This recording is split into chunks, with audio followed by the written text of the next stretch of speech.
Olá, meus queridos, boa noite. Estamos aí então em mais uma aula aí da nossa pós IFRS. Então nós estamos na aula dando continuidade ao que nós tínhamos falado sobre o CPC 47, reconhecimento de receita. Na aula passada nós tínhamos feito aí uma introdução e falei para vocês as 5 etapas que nós temos para reconhecer então a nossa receita, certo? Estamos aí no nosso estúdio aí com visual novo, espero que vocês gostem aí, tá bom? Bom, vamos lá. Nós estávamos aqui, ó, pessoal, só quero relembrar antes de avançar, falar sobre essas etapas aqui, ó. Então, a etapa número 1 é identificar o contrato com o cliente, e nós vamos já falar na sequência, identificar as obrigações de desempenho, determinar o preço de transação, alocar o preço dessa transação, para daí, em última instância, reconhecer então a receita. E que é importante, pessoal, que para que a gente possa reconhecer a receita, nós temos que atender essas cinco etapas, tá certo? Claro que agora nós vamos ver o detalhamento delas, e aí a gente tem, então, digamos, detalhes para cada um desses itens, para ver como é que a gente pode fazer na nossa prática do dia a dia, e efetivamente reconhecer a receita da maneira mais correta, da maneira adequada, tá? Para que a gente não fique, digamos, reconhecendo receita sempre e única e exclusivamente do ponto de vista fiscal, certo? Lembrando que o que é tratado nessa norma é o procedimento societário, tá? É o procedimento que determina, digamos, o IFRS, tá bom? Bom, mas vamos lá, ó. Bom, passo 1. Então, identificar o contrato com o cliente. Toda vez que você tem uma operação de compra ou de venda ou de prestação de serviço, sempre existe um contrato. Então, a primeira coisa que nós temos que ter em mente é que sempre existe um contrato, tá? O que quer dizer isso? Que mesmo que você compre alguma coisa simples, eu lembro que na aula passada eu dei o exemplo de você consumir uma refeição num bar, tá? Mesmo ali que você não tenha assinado nenhum documento, nenhum contrato, o contrato existe. É o que nós chamamos de contrato tácito e ele está lá, certo? Então a gente precisa identificar, porque é a partir, digamos, deste contrato, ainda que seja tácito, né? Ou seja, ele não tem um documento escrito, mas ele existe, mas é a partir dele que a gente pode, então, efetivamente identificar a obrigação de desempenho, quando que a gente deve reconhecer essa receita, enfim, todos os procedimentos para isso, tá? Então vamos lá, ó. Então, passo 1, identificar o contrato com o cliente. Então, o que a gente tem aqui, ó? Ele diz lá, contrato é um acordo entre duas ou mais partes que cria direitos e obrigações exigíveis. Então, todo contrato, ele sempre tem duas partes. Se você não tiver duas partes, não é um contrato, tá certo? Você não faz acordo com você mesmo, correto, pessoal? Então, sempre tem duas ou mais partes envolvidas para que você possa, então, iniciar, digamos assim, o seu reconhecimento de receita. Então, ele fala, ó, é um acordo entre duas ou mais partes. Depois, ele fala assim, outro ponto importante que ele diz ali no finalzinho do item, ele diz assim, que cria direitos e obrigações. Como eu disse a vocês, se você não consegue identificar esse contrato, dificilmente você vai conseguir identificar os direitos e as obrigações de cada parte. Você como um cliente, o que você tem direito? Agora, a outra parte, como, digamos, fornecedor, como vendedor do produto, o que ele vai ter direito? Qual que é a sua obrigação? Qual é a obrigação dele? Então, a identificação do contrato, essa é uma das partes. Agora, como é que eu sei o preço estabelecido? Como eu sei o momento em que isso vai ser entregue ou não? Ou, digamos, essa receita, né? Ou melhor, esse risco e benefício vai ser transferido. Então, tudo isso está relacionado no contrato. Por isso a importância do entendimento desse passo número 1. Você fala aqui, ó, a exigibilidade dos direitos e obrigações em contrato é matéria legal. Isso significa que toda vez que você tem um contrato, e muitas vezes, ainda que tácito, muito cuidado com isso, existe ali, efetivamente, uma matéria legal. O que é uma matéria legal? É algo que pode ser exigido, pode ser cobrado, pode ser requerido na justiça. Então, muitas vezes, ainda que você tenha acertado de boca, só tenha feito aquele acordo com a pessoa, né, mas ainda assim pode existir ali o contrato e isso pode ser requerido na justiça, tá? Fala aqui, ó. Aí, esse item 3, ele complementa aqui, ó. Contratos podem ser escritos, verbais ou sugeridos pelas práticas usuais de negócio da entidade. Então, esse ponto aqui também é importante, gente, porque, como eu disse, às vezes você tem um contrato tácito, ele não está escrito, às vezes ele está escrito, determinado, às vezes nenhum nem outro. ele não está definido, mas você tem práticas de mercado, digamos, que regulam aquela operação de compra e venda. Certo? Como eu disse para vocês, você entrar num restaurante para almoçar ou jantar, né? Na hora que você consome aquele produto, né? Então vamos lá, você tem um jantar, você tem lá um refrigerante, um suco, e uma sobremesa depois. Veja, você não está assinando um contrato, mas existe a prática normal de você entrar no restaurante, olhar o cardápio, fazer o pedido, ele te traz a refeição, você consome e paga. Percebe? Há uma dinâmica envolvida nisso. E isso também, aí nós estamos falando de uma coisa, digamos, corriqueira, do nosso dia a dia, mas que também pode representar algo aí, digamos, como eu posso dizer, de maior porte, tá certo? Pode representar alguma coisa aí relacionada com grandes negócios, grandes empresas, uma quantidade muito grande de produtos, tá bom? Então a gente tem esse item aí, tá? Aí ele fala lá, ó, então as práticas e os processos para estabelecer contratos com clientes variam entre jurisdições, setores e entidades. Por quê, pessoal? Muitas vezes você está fazendo um negócio aqui em São Paulo e a prática usual de negócios em São Paulo é diferente da prática usual no Rio de Janeiro, por exemplo. Tá? Vou dar um exemplo. Seguros para caminhões para transporte aqui em São Paulo é diferente no Rio. No Rio ele custa 30% a mais. E por que ele custa 30% a mais? Porque o risco é maior, certo? Em algumas regiões o risco é maior, não tem jeito. Isso é um fato. Consequentemente, você tem uma negociação diferenciada. Tá? Se você está fazendo um negócio aqui em São Paulo, ou vai fazer um negócio na Zona Franca de Manaus, ou vai fazer um negócio no Nordeste, ou mesmo no Sul, veja, você tem estados, você tem regiões diferentes com práticas diferentes. E que pode efetivamente influenciar, então, nesse tipo de contrato, nesse tipo de procedimento que você está fazendo. Tá? Então, por isso que ele diz, ó, as práticas e os processos para estabelecer contratos com clientes variam entre jurisdição, setores e entidades. Por quê? Porque a forma que eu faço o negócio quando eu estou comprando e vendendo um carro é diferente da prática que nós temos quando nós estamos comprando ou vendendo um imóvel. Tá? Embora sejam operações de vendas. Mas são operações de vendas, correto? Mas que têm mercados diferentes, produtos diferentes. A forma de buscar esses produtos ela é diferenciada. Consequentemente, você tem, digamos, contratos diferentes. Tá? Aí ele fala lá, ó, a entidade deve considerar essas práticas e processos ao determinar se e quando um acordo com o cliente cria direitos e obrigações exigíveis. Então, na hora que você está fazendo um negócio, está vendendo uma mercadoria, evidentemente que assim, se você tem essa prática de compra e venda todos os dias, você já tem, digamos, isso incorporado no seu negócio. Então você já sabe efetivamente quando determinada operação trata-se de uma venda ou não. Correto? Então, na sua empresa, é muito fácil você detectar isso. Mas imagina que eu estou entrando nessa empresa, eu vou ser um novo contador, vou ser um novo controller, tá? Então eu preciso entender esse negócio, digamos, de forma bem consistente para que eu possa, então, poder fazer negócios e o mais importante, não é só fazer negócios, é reconhecer a receita de forma adequada. Certo, pessoal? Porque se você reconhece a receita de forma inadequada, você não vai atender o princípio da competência, você pode estar sujeito a riscos fiscais e mais. Você está demonstrando para o mercado um lucro ou prejuízo que pode não ser real. E aí, como é que ficam seus tomadores de decisão? Sejam internos ou sejam externos. Percebe? Muito bem. Então, ó, ele diz lá, então ela tem que considerar essas práticas e esses processos. Por quê? Se você conhece bem o seu negócio, então você sabe em que momento você está gerando ali a obrigação de entregar mercadoria, de ter que pagar, ou seja, as suas obrigações e os seus direitos, tá certo? Não só os seus, mas o da contraparte. Então, isso é bem importante a gente identificar, tá? Depois, esse outro item é bem importante também. Ele diz assim, ó, um contrato não existe se cada parte do contrato tiver o direito exequível unilateral de rescindir inteiramente o contrato não cumprido sem compensar a outra parte. Bom, então toda vez que você tem uma negociação com terceiros, tá? E até o momento em que ele fala cada parte tem o direito exequível de cancelar esse contrato.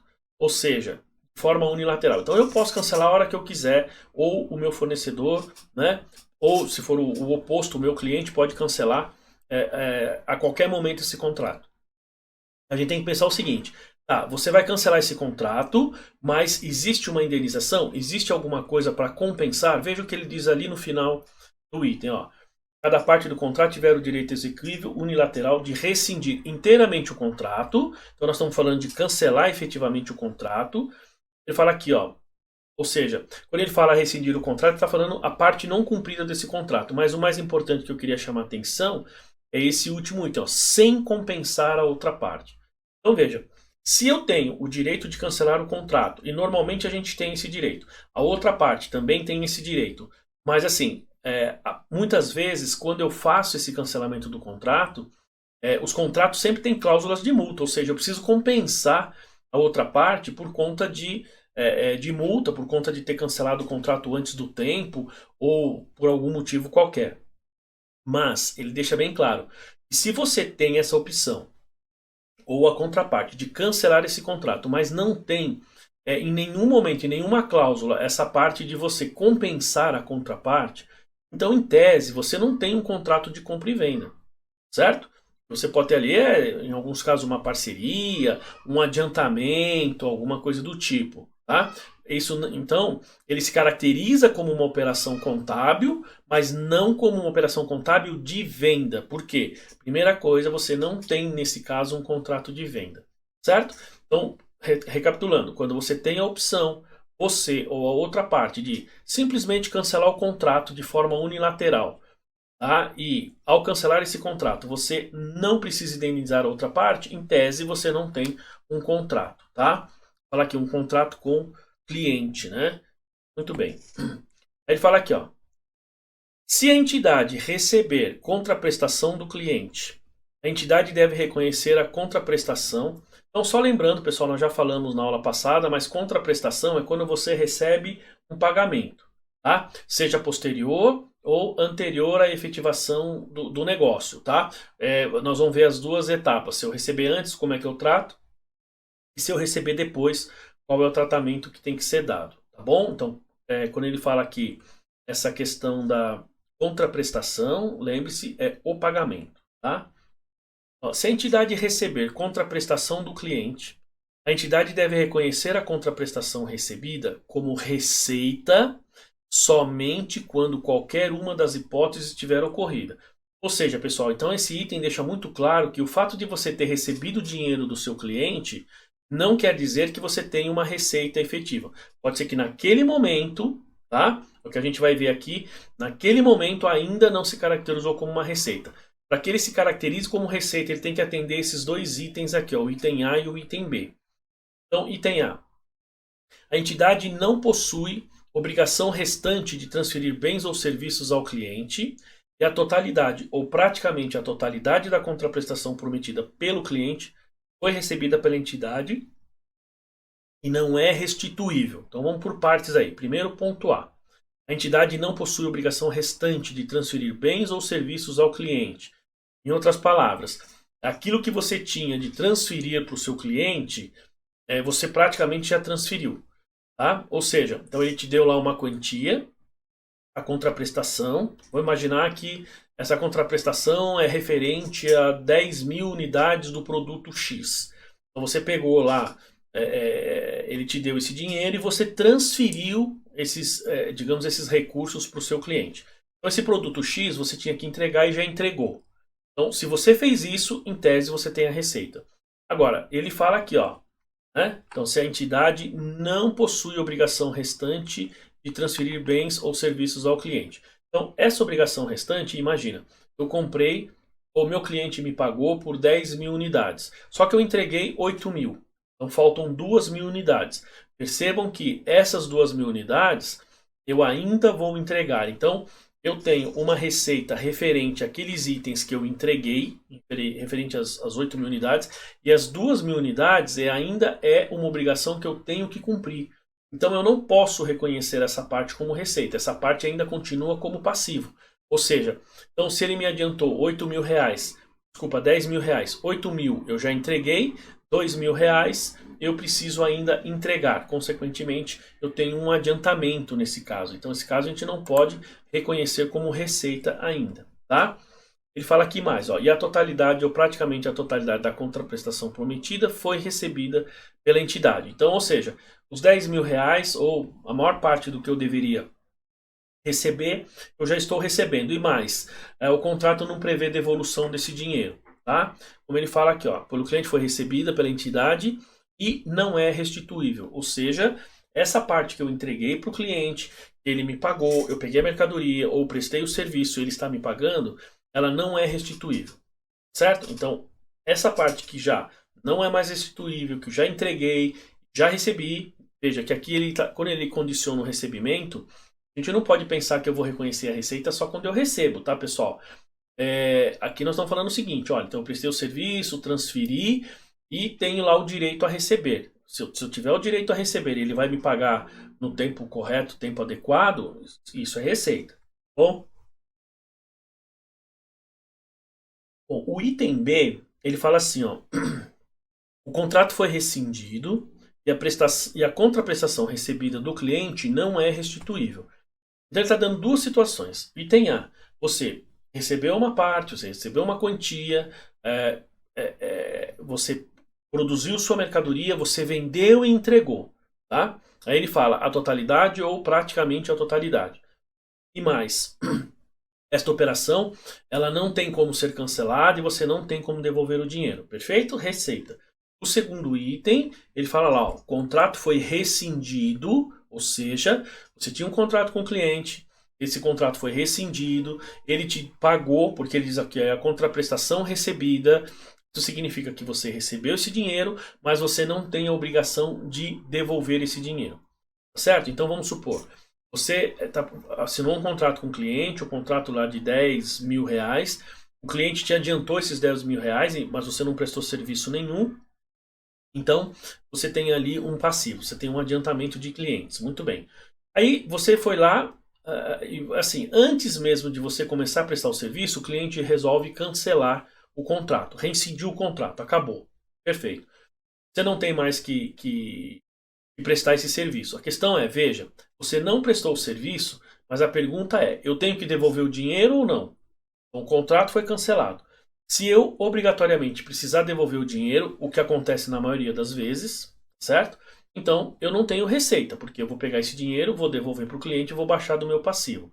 Porque quando ele me faz o adiantamento, eu tenho a obrigação ou de entregar a mercadoria ou prestar o serviço, ou de devolver o dinheiro.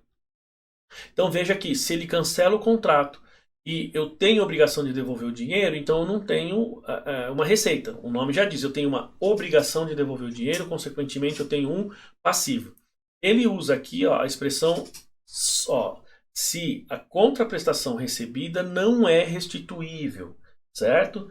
Em outras palavras, o dinheiro que você recebeu do seu cliente você não precisa devolver. Então nesse caso nós temos receita, certo? Aí ele diz aqui embaixo, no último item, ele fala o seguinte: a entidade deve reconhecer a contraprestação recebida de cliente como passivo, até que uma das hipóteses acima ocorra ou até que os critérios do item 9, que vai estar para frente, sejam subsequentemente atendidos. É como eu estou dizendo a você. Se você receber uma contraprestação do seu cliente e você não entregou a mercadoria, ou o seu cliente pode cancelar o contrato a qualquer momento, ou se ele cancela o contrato, ele pode exigir esse dinheiro de volta, então efetivamente você tem um passivo. Você não tem uma receita. A receita vai acontecer somente quando você atender diretamente esses itens aqui, ó, item A ou item B. Então, nesse caso, efetivamente, você tem uma receita. Fora isso, você continua tendo um passivo, tá? Porque trata-se de adiantamento. Tudo bem, pessoal? Bom, aí ele continuando aqui, ó, a gente entra aqui para a identificação das obrigações de desempenho. Tá? Mas é importante a gente ressaltar um pouquinho essa questão do contrato, porque ele é o início para que a gente reconheça todos os outros pontos. Ele é o início para que a gente reconheça todos os outros fatores do contrato, para que eu possa ou não, então, reconhecer uma receita. Espero que o passo número 1 tenha ficado claro. O contrato pode ser escrito, ele pode ser verbal, né? Ele tem característica legal, porque ainda que não seja escrito, ele seja tácito, ele existe e efetivamente ele pode ser cobrado na justiça, ele pode ser discutido na justiça, e ele só pode ser reconhecido efetivamente como receita, né, quando você transfere esses bens ou serviços, quando a sua obrigação de desempenho praticamente já está finalizada, ou quando na opção de o cliente poder cancelar o contrato, né, e você não ter que devolver o dinheiro de qualquer quantia que você já tenha recebido. Então, nesses casos, efetivamente é receita. Fora isso, nós temos passivo. Bom, então vamos lá agora, item 2. Tá? Então, ele fala aqui, ó, identificar as obrigações de desempenho. Então, vamos ver aqui, ó, aqui ele vai falar, mas o que é obrigação de desempenho? Veja, quando você tem um contrato, você precisa entregar a mercadoria, você precisa prestar o serviço, certo? Ou entregar o seu produto. Então, esses passos, pessoal, é a sua obrigação de desempenho. Ou seja, quando você tem um contrato com uma outra parte, você tem direitos e obrigações, e a outra parte tem direitos e obrigações. Muito bem. Eu sou o vendedor, tá certo? Então, eu vou reconhecer a receita, estou vendendo lá meu produto, então eu vou receber esse recurso. A pergunta que eu faço é, qual é a minha obrigação de desempenho? Bom, vamos imaginar que eu estou vendendo um produto simples, tá? Estou vendendo aqui, por exemplo, uma calculadora, tá? Estou vendendo aqui uma calculadora, ó. Então, quando eu estou vendendo essa calculadora, pessoal, eu sou uma papelaria, sou aí uma loja de, sei lá, de informática, sou uma loja que vende produtos eletrônicos, uma loja específica de calculadora. Então, o que eu faço? Eu vou lá nessa loja, compro. Veja, então estou me colocando na posição de comprador, né, de cliente. Eu vou lá na loja, peço a calculadora, ele me entrega. Qual é a obrigação de desempenho do vendedor? A obrigação de desempenho dele é me entregar essa calculadora naquele momento. Percebe? Então eu estou comprando a calculadora, ele está me entregando. Então vejam que nesses casos, pessoal, reconhecer ou entender a obrigação de desempenho é fácil. Só que tem situações que não é tão simples assim, porque tem negócios que são complexos e que são muito demoradas. Enfim, quando você está construindo estrada, pontes, quando você está construindo aviões, trens, ferrovias, vejam, prédios, né? Então você está construindo itens que vão demorar bastante tempo para ficar pronto. Então, nesses casos, a gente precisa entender bem o nosso procedimento de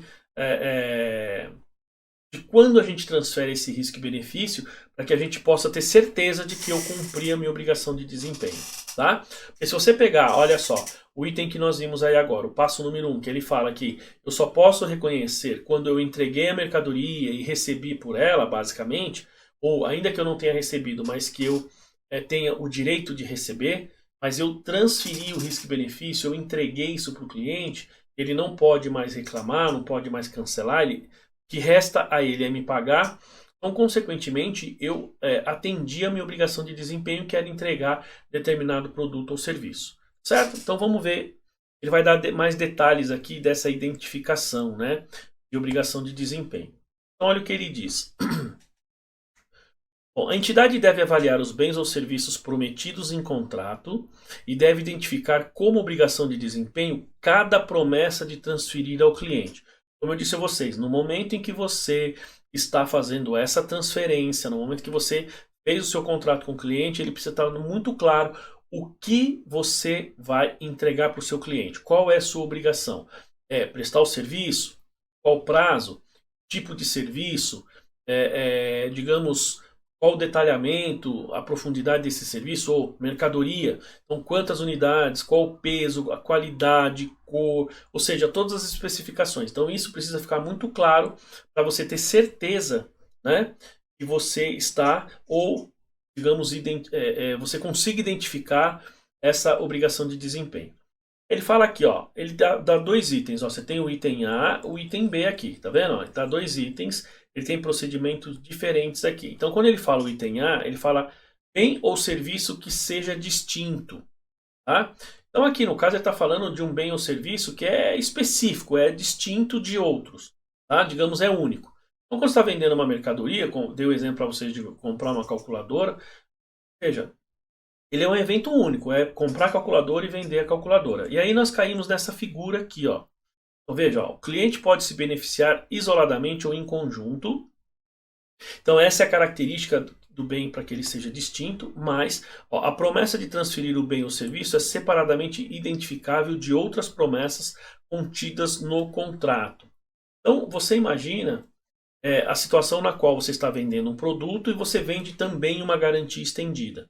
Então, eu estou falando que eu tenho duas coisas. Bom, então, quando eu vendo esses dois serviços, eu estou vendendo, sei lá, uma calculadora e uma garantia estendida.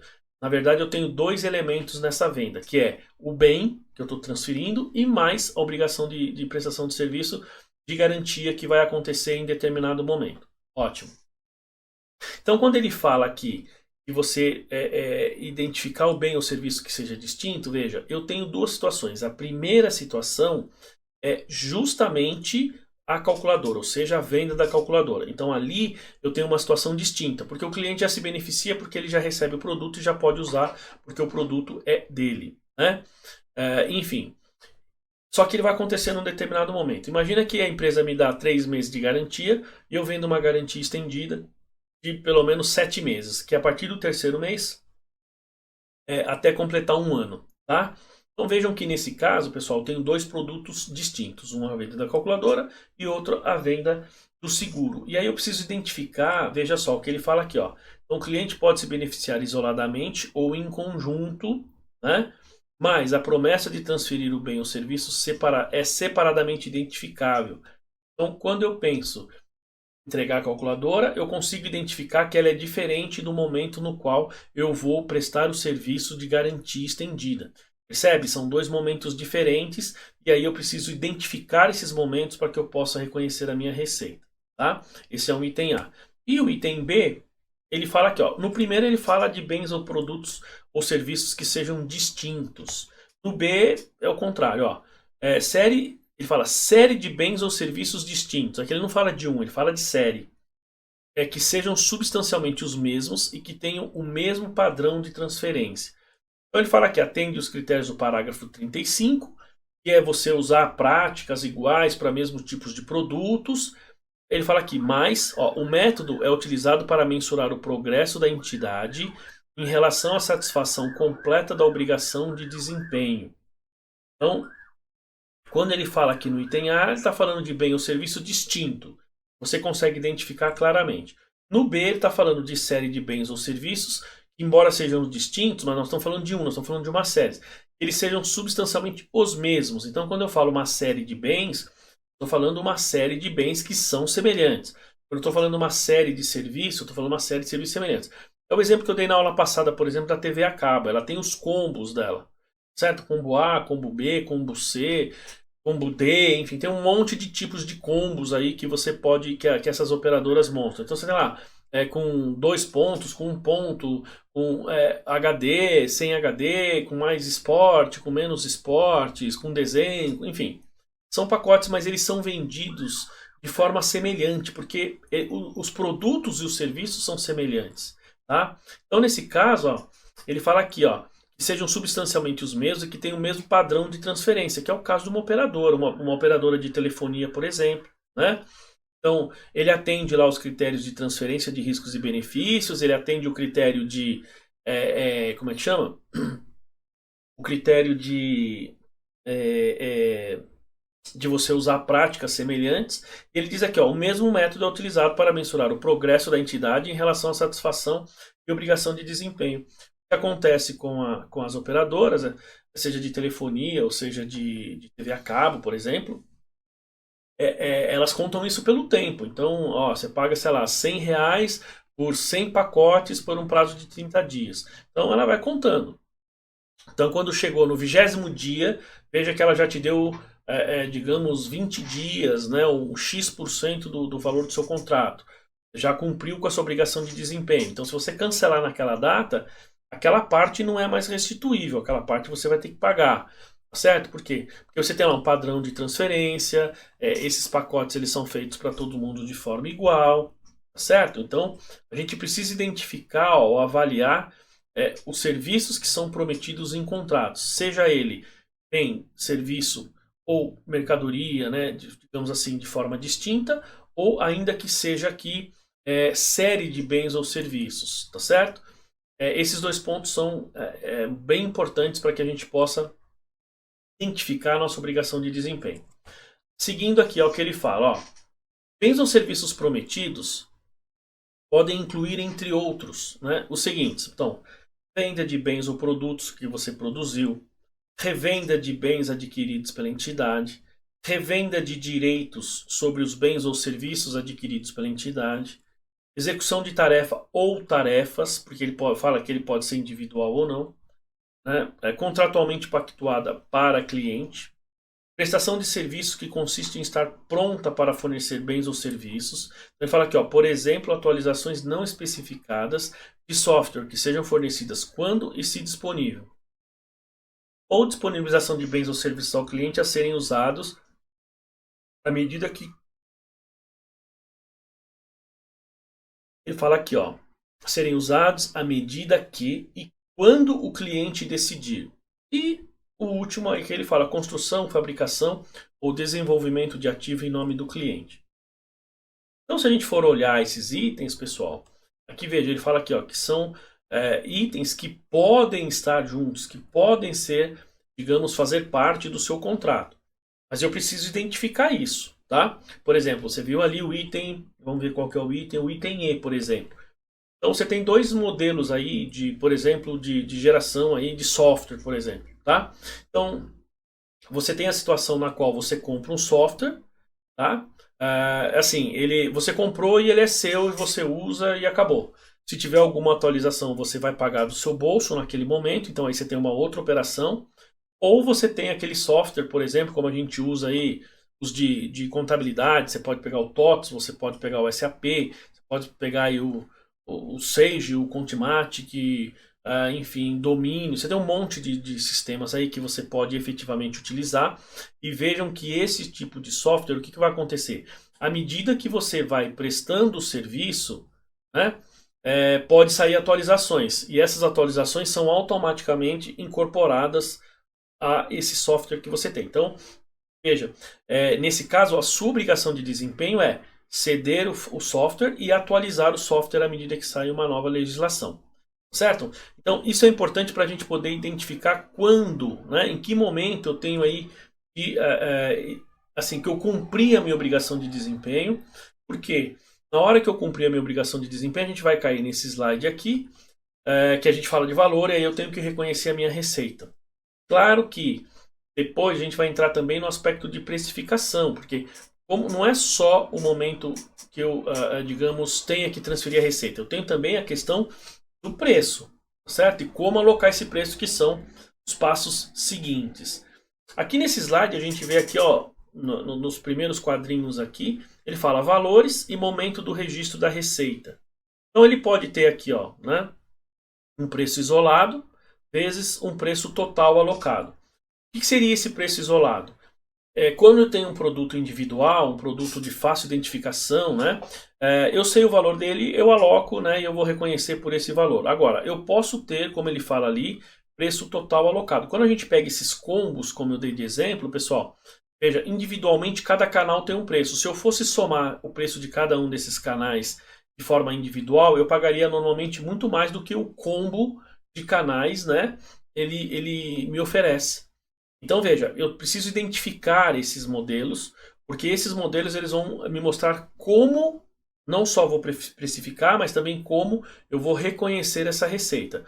Veja que pode ser na forma de um preço isolado, um único produto, ou pode ser um preço total alocado, tá? E aqui ele fala o momento da registro, o momento do registro da receita.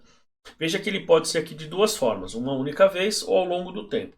Então nós vamos ver aqui um pouquinho mais para frente, né, que ele diz assim, olha, quando você vai reconhecer essa receita ela pode ser reconhecida de uma única vez, num único momento, ou ela pode ser reconhecida ao longo do tempo. Como é que eu vou saber isso? Bom, isso vai depender de como é o seu negócio, que tipo de negócio você faz. Porque você pode, ainda que sejam, digamos, por exemplo, você tem situações nas quais você tem que produzir e entregar, e aí você tem um reconhecimento de uma única vez. Por exemplo, o caso da calculadora que eu citei para vocês. Eu fui lá, comprei a calculadora, a obrigação de desempenho é única e exclusiva. Ele me entrega aquela calculadora, eu levo e acabou, ponto final. certo? Agora, imagina a situação na qual ele vai construir. Eu estou pedindo para ele construir, estou pedindo para uma construtora, um pedreiro, sei lá, construir a minha casa, né? A casa onde eu vou morar, construir o meu escritório, que seja. Então, vejam que esse processo ele não acontece, a transferência dessa receita ela não é de imediato, ela não acontece de uma única vez, ela vai acontecendo ao longo do tempo, certo? Por quê? Porque vai demorar. Então, uma construtora para construir um imóvel, um prédio, ela demora em média 2 anos. Percebe? Então, a receita dela vai ser ao longo do tempo. Nós cairíamos o que ele fala aqui, ó. Ou vai ser de uma única vez, ou vai ser ao longo do tempo. Né? Então essa fase que a gente tem aqui de identificar, né, ó, que nós estamos vendo aí, identificar a obrigação de desempenho, então é importante por conta disso, para saber em que momento eu vou reconhecer essa receita. Aí ele continua aqui dizendo o seguinte, ó, a entidade transfere o controle do bem ou serviço ao longo do tempo. Então, isso aqui é um exemplo no qual ele vai transferir ao longo do tempo, né? E, portanto, satisfaz a obrigação de desempenho e reconhece as receitas ao longo do tempo, se um dos critérios a seguir for atendido. Então, aqui ele vai falar assim, olha, então a empresa ela presta serviço e vai reconhecer a receita ao longo do tempo. Mas para isso, nós vamos ver os itens ali que ela precisa atender. Tá? Porque quando você tem, pessoal, uma obrigação, digamos, obrigação de desempenho, é simplesmente pegar o produto e entregar na hora, isso é fácil. Tá? Agora, quando você tem prestação de serviço, tem alguns tipos de prestação de serviço que são relativamente fáceis, tá? Mas tem outras que nem tanto. Tem outros tipos de obrigação de serviço que elas são um pouco mais complicadas aí, tá? Mas nós vamos ver isso aí agora. Então, ó, repetindo, ó, então a entidade transfere o controle do bem ou serviço ao longo do tempo e, portanto, satisfaz a obrigação de desempenho e reconhece as receitas ao longo do tempo se um dos critérios a seguir for atendido. Aqui ele fala um dos, então não são todos cumulativamente. Ele fala, o cliente recebe e consome simultaneamente os benefícios gerados pelo desempenho por parte da entidade à medida que a entidade efetiva o desempenho. Então veja, eu vou reconhecer a receita, e aí eu tenho a minha obrigação de desempenho satisfeita ao longo do tempo. Então, à medida em que eu vou entregando esse serviço, esse produto, essa mercadoria que seja, e a pessoa já vai se beneficiando dela. Por exemplo, aqui você poderia pensar numa empresa de limpeza. Você faz um contrato de 1 ano, significa que ela vai fazer limpeza na sua empresa durante 1 ano, e à medida que ela vai limpando dia a dia, mês a mês, veja, você já vai se beneficiando dessa limpeza, você já vai se beneficiando desse serviço, tá? Então, nesse caso, ó, ele cai aqui, porque à medida que você, então, se beneficia dessa prestação de serviço, então você está transferindo aí os chamados riscos e benefícios, está transferindo o controle, ó. Então, a entidade transfere o controle do bem ou serviço ao longo do tempo, e, portanto, satisfaz a obrigação de desempenho e reconhece as receitas ao longo do tempo. Então, primeiro, o cliente recebe e consome simultaneamente os serviços gerados pelo desempenho por parte da entidade à medida que a entidade efetiva o desempenho. Empresa de limpeza, estou limpando. Serviço de contabilidade, estou prestando serviços. Mês a mês, consequentemente, eu vou reconhecendo a receita. Segundo item. O desempenho por parte da entidade cria ou melhora o ativo que o cliente controla à medida que o ativo é criado ou melhorado. Então veja, eu estou transferindo o controle dessa prestação de serviço.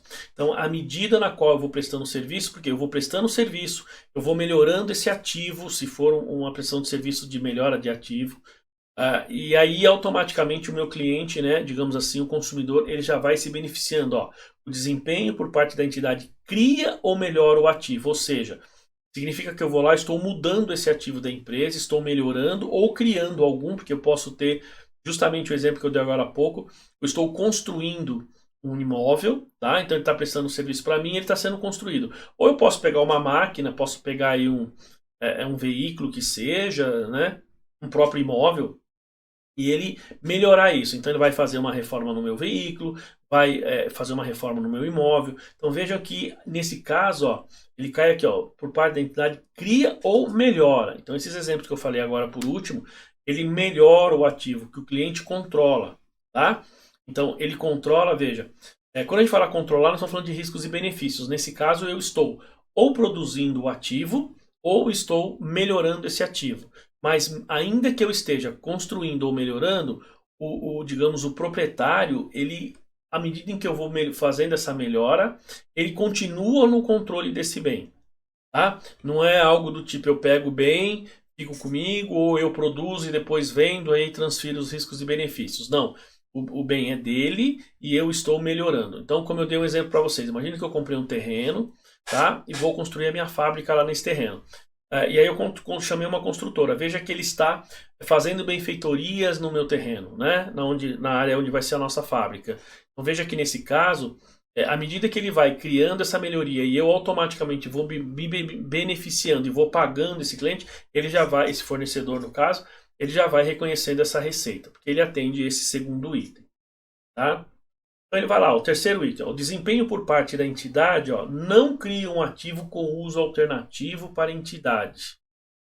Tá? Desempenho por parte da entidade não cria um ativo com uso alternativo. Você desenvolver um ativo para uso alternativo é que assim, você tem uma determinada finalidade com aquele ativo, mas quando eu presto esse serviço, eu estou criando um outro ativo. Veja, se eu estou criando um outro ativo, então a minha obrigação de desempenho é diferente. Tá? Agora, quando eu estou aqui, ó, desempenho por parte da entidade não cria um ativo com uso alternativo para a entidade. Significa que se eu estou desenvolvendo um determinado ativo, sabe por quê, pessoal? Imagina que você me chama para construir, sei lá, um robô para você, né? Esse robô vai ser o seu atendimento lá da sua empresa por conta do coronavírus, então para você não ter contato com as pessoas. Perfeito, tá? Só que no meio do caminho, né? Assim, antes mesmo de completar aí a minha obrigação de desempenho, o que aconteceu? Eu mudei o rumo, eu não quero mais aquele produto, eu vou fazer outro. Então veja, eu não posso, no meio do caminho, estar desenvolvendo um ativo e fazer uma modificação de rumo. Porque se eu fizer isso, o momento do cumprimento da minha obrigação de desempenho muda. Então eu tenho um produto e agora estou gerando outro produto, não mais aquele inicial. Consequentemente, eu preciso avaliar em que momento eu transfiro meu risco e benefício. Porque se eu mudo o tipo de produto ou serviço, pode ser que eu esteja mudando aí o momento no qual eu estou transferindo esse risco e benefício, ou seja, eu estou transferindo esse controle. Tá? Então por isso que a gente tem que tomar cuidado com essa parte aqui. Ó. Então, o desempenho por parte da entidade não cria um ativo com uso alternativo para a entidade. E a entidade possui direito executável, ou seja, o chamado enforcement, ao pagamento pelo desempenho concluído até a data presente. Na prestação de serviço, a gente tem muito isso. Imagina que você está lá prestando serviço, você prestou 80% do serviço e o cliente fala assim, não, vou cancelar o contrato, tá bom. Só que você tem que pagar, o seu cliente vai ter que te pagar referente àqueles 80% de serviços que foram prestados. Certo? Então se ele prestou o serviço, se ele te pagou até ali, beleza, essa parte você vai reconhecer como receita. O restante não, em tese não é receita, até porque muitas vezes ele não te pagou ainda, tá? Fala aqui, ó. Então, é o direito executável ao pagamento pelo desempenho concluído até a presente data. Então, se você tem essa situação, você prestou o serviço, você efetivamente vai transferir esse serviço, isso significa que você, então, tem ali a receita. Agora, se ele cancelou o contrato, certo? Mas você transferiu parte só do controle desse ativo, então você vai receber proporcional. Se você consegue fazer isso, digamos, você tem condições de fazer isso juridicamente, então efetivamente você tem a receita, tá? Aí ele fala aqui, ó, aqui já é diferente. Então esse item aqui, ó, ele fala aqui, ó, desempenho em momento específico do tempo.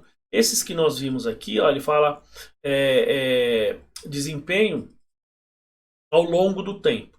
Esse item que nós vamos ver agora é específico, ou seja, ele cai bastante no quadro aí no exemplo que nós vimos da calculadora, tá?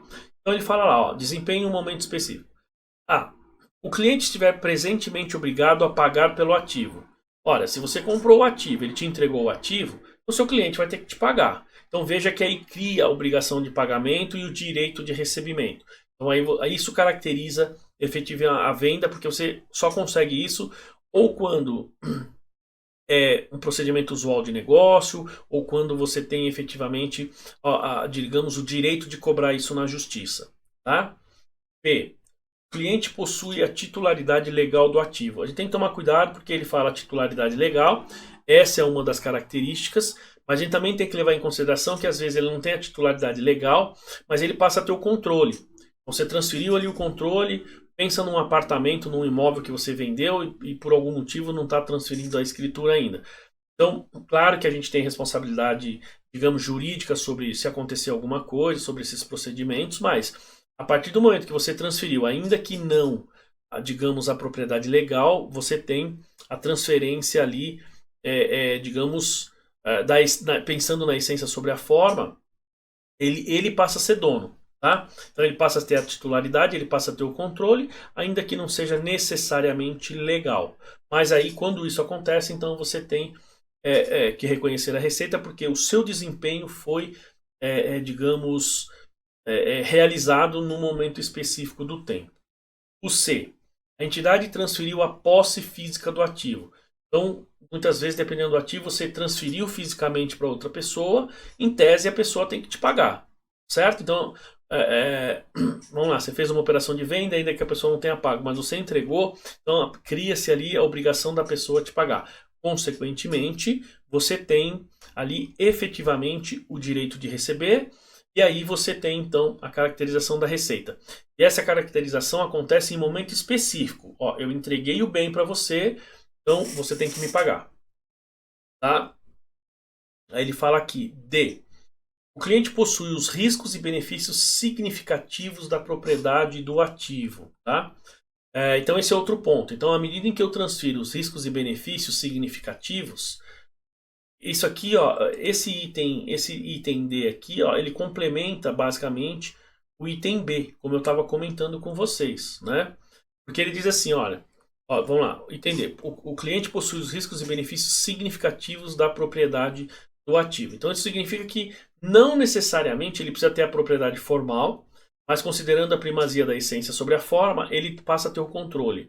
E quando ele tem o controle, ainda que ele não tenha, digamos, a propriedade física do bem, né, ou a propriedade legal, formal, ele já é o dono do bem.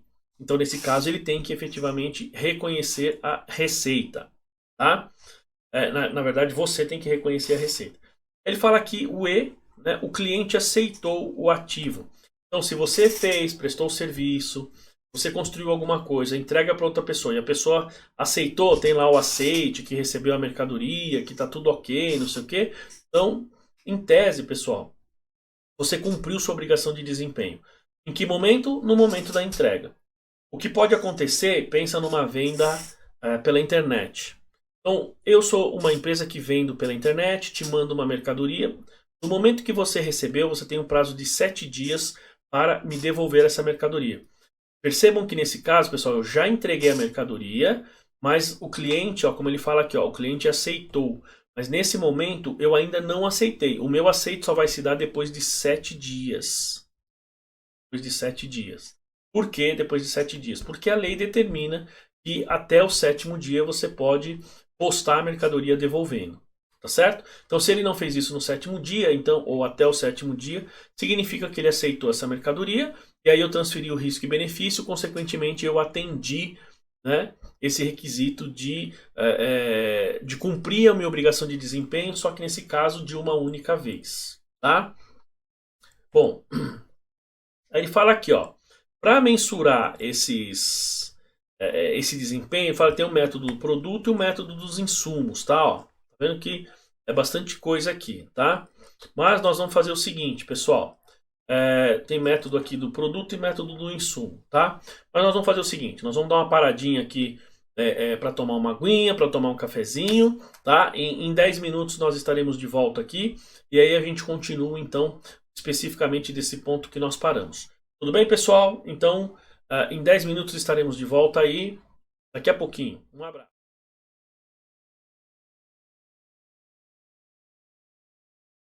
Olá, pessoal, estamos voltando então aqui para a nossa segunda etapa da aula, depois do intervalo. Espero que vocês tenham tomado lá o cafezinho de vocês, tenha dado tempo de vocês tomarem uma aguinha. Então vamos finalizar essa matéria aqui, né? Finalizar essa aula para a semana que vem, então, a gente entrar aí já no próximo tópico, tá certo? Então nós tínhamos falado aqui, pessoal, olha só, dessa obrigação de desempenho, né? E aí a gente estava falando dos métodos. Então, de novo, quando a gente fala de obrigação de desempenho, então acho que já ficou claro a importância de você mensurar o seu desempenho, porque quando você mensura o seu desempenho, gente, você consegue saber em que momento efetivamente você vai reconhecer essa receita, certo? Então, eu mensuro e aí eu consigo saber em que momento eu transfiro efetivamente o risco, o benefício, ou seja, o controle, para daí então eu reconhecer a receita. Essa obrigação de desempenho, ela pode se dar de uma única vez ou ao longo do tempo. Quando ela se dá de uma única vez, é mais fácil, porque simplesmente eu peguei o meu produto, transfiro o meu produto para o terceiro e, teoricamente, cumpri ali a minha obrigação de desempenho, pronto, acabou a minha situação. O problema é quando você vai fazer isso ao longo do tempo, porque em algumas situações isso pode ser um tanto quanto mais complicado, tá? É o que nós vamos ver aqui, ó. Então, quando eu vou fazer então medir, digamos assim, identificar a minha obrigação de desempenho ao longo do tempo, eu posso usar dois métodos aqui, ó. O método produto e o método de insumos. Bom, aí ele fala aqui, ó, os métodos que podem ser utilizados para mensurar o progresso da entidade em relação à satisfação completa da obrigação de desempenho satisfeito ao longo do tempo, de acordo com os itens 35 a 37, incluem o seguinte. Muito bem, método de produto, método de insumo. Pessoal, este item, embora ele não esteja falando, aqui não usa essa expressão, ele está falando do POC, certo? Percentage of Completion, ou percentual de conclusão, que você vai reconhecer na sua receita pelo tempo que você vai produzindo, né, pela medição que você vai fazendo lá na sua obra, na sua atividade, e aí efetivamente então você tem o reconhecimento dessas receitas, tá? Para quem conhece, né, ou seja, usava já isso, ou utiliza no dia a dia, a gente tem duas formas digamos, de reconhecer a receita por meio de medição, né? Muitas vezes você tem e aí ele te dá justamente esses dois métodos por isso, ó, porque você tem o método do produto e o método do insumo. Vocês vão perceber que assim, às vezes eu consigo de cara medir a minha receita. Então, se eu consigo mensurar a minha receita pelo tipo de prestação de serviço, pelo tipo de produto, pelo, digamos, o que eu estou fazendo, então eu já reconheço a minha receita especificamente pelo que eu estou transferindo. Eu consigo saber isso. Mas muitas vezes esse benefício não é mensurável, eu não consigo saber esse benefício de forma direta. Então, nessa situação, o que eu devo fazer, pessoal? Eu vou pegar o meu benefício e vou medir, digamos, a minha receita a partir do insumo que eu aplico na minha prestação de serviço, por exemplo. Então, à medida em que eu gasto os insumos, aí proporcionalmente eu reconheço a receita. Então, esses dois métodos, pessoal, eles basicamente, no meu entendimento, já era o que era basicamente feito no POC. Eu já trabalhei em empresas no qual nós reconhecíamos a receita nesse formato, tá? E funciona da seguinte maneira. Então, primeiro, ele fala aqui método dos produtos. Olha só. O método do produto reconhece a receita com base em mensurações diretas do valor ao cliente dos bens ou serviços transferidos até a data em questão. Então, se eu transferir 20% do meu contrato, e é muito claro essa transferência, então eu já reconheço a receita de 20%, 30% do meu contrato dentro daquilo que eu consigo identificar de transferência desses produtos, tá certo? Ele fala, ó, referente aos bens ou serviços remanescentes prometidos de acordo com o contrato. Então, ó, reconhece a receita com base em mensuração direta do valor ao cliente dos bens ou serviços transferidos até a data em questão, referente aos bens ou serviços remanescentes prometidos. Ou seja, eu tenho que entregar 100%. De 100%, eu consigo identificar claramente que eu entreguei 30%. Percebe? Então veja, eu tenho um contrato que vai demorar tipo 6 meses e nesses 6 meses eu tenho que entregar 100%. Só que em 3 meses, ou seja, no primeiro mês eu entreguei 10%.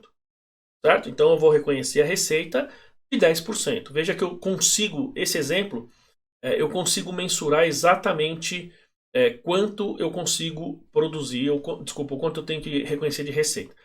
Um exemplo claro desse, pessoal, é quando você está, por exemplo, você fala assim, ó, eu vou te vender 1 milhão de unidades, certo? No primeiro mês eu entreguei 100 mil unidades.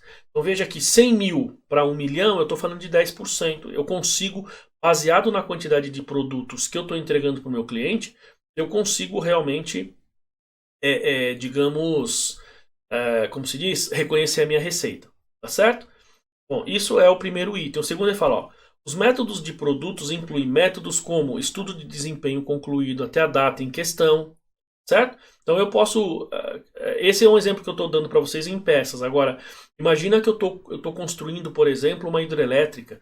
E aí eu preciso fazer medições por meio de estudo, certo? Então, ó, então a primeira etapa prevê um estudo da profundidade ou do impacto ambiental que determinada obra vai ter ou vai causar, percebe? Então ele fala aqui, ó, que produtos inclui métodos como desempenho concluído até a data em questão, ó, avaliações de resultados atingidos, né, marcos alcançados, tempo transcorrido, unidade produzidas ou unidades entregues. Você percebe? Então você tem vários métodos de forma que você consiga mensurar quantos produtos efetivamente você está transferindo para o seu cliente. Se você consegue fazer isso, então, na prática, pessoal, você consegue medir a sua receita por meio efetivamente da sua transferência aí dos recursos, tá certo? Por meio da transferência do controle desses bens ou serviços que você está produzindo. E no último aqui ele fala aqui, ó. Então, quando a entidade avaliar se deve aplicar um método de saída, então você tem basicamente, pessoal, método de entrada e método de saída. Método de saída é quando você tem um produto ou uma mercadoria assim, quando, digamos, um item você mensura de dentro da empresa para fora. Então você vai medir seu custo, a sua receita, você vai fazer a sua medição para fora. Um preço de entrada ele não cita aqui, mas para vocês saberem, é quando eu estou considerando valores que vêm do mercado para dentro da minha empresa. Então eu vou considerar o valor justo, por exemplo, ele é considerado como o preço de entrada, ou seja, é o ponto de vista do cliente, é o ponto de vista do terceiro e não o meu. Enquanto que aqui nós estamos falando, nesse caso, um ponto de vista de saída, um ponto de vista da minha empresa para o terceiro. Então, ó, quando a entidade avaliar se a entidade deve aplicar um método de saída para mensurar seu progresso, ela deve considerar se o produto selecionado representa fielmente o desempenho da entidade em relação à satisfação completa de obrigação de desempenho. Você identificar claramente a sua obrigação de desempenho é fundamental, porque ao fazer isso, o que vai acontecer? Você sabe o momento em que você transferiu esse risco e benefício. Muito bem. Então, quando eu estou usando esses métodos de medição, estou usando o método de quantidade produzida, que esse é o mais, em tese, o mais simples, né?